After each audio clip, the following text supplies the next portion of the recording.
നിരോധിത synthetic ലഹരിയുമായി IT ജീവനക്കാരൻ പിടിയിലായി. ടെക്നോ പാർക്കിലെ പ്രമുഖ കമ്പനിയിലെ ഡേറ്റ എഞ്ചിനീയറായ മിഥുൻ മുരളിയാണ് പിടിയിലായത്.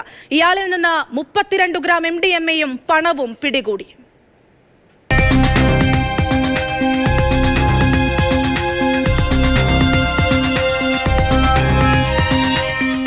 ബാംഗ്ലൂരിൽ നിന്ന് ലഹരി വസ്തുക്കൾ എത്തിച്ച് IT ജീവനക്കാർക്ക് വിൽപ്പന നടത്തിയ ആളാണ് പിടിയിലായത്. ടെക്നോ പാർക്കിലെ പ്രമുഖ കമ്പനിയിലെ ഡാറ്റ എഞ്ചിനീയറായ മുരുക്കുംപുഴ സ്വദേശി മിഥുൻ മുരളിയാണ് എക്സൈസിന്റെ പിടിയിലായത്. വീട് വാടകയ്ക്കെടുത്താണ് ലഹരി കച്ചവടം നടത്തിയത്. പ്രതിയിൽ നിന്ന് 32 ഗ്രാം MDMAയും പണവും പിടികൂടി. ലഹരി വസ്തുക്കൾ വിറ്റുകിട്ടിയ 75,000 രൂപയാണ് പിടികൂടിയതെന്ന് പോലീസ്.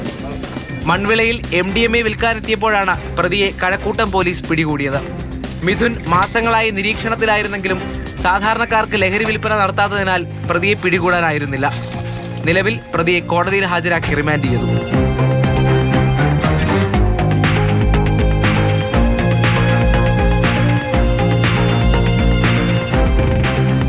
മാതൃഭൂമി ന്യൂസ്, തിരുവനന്തപുരം.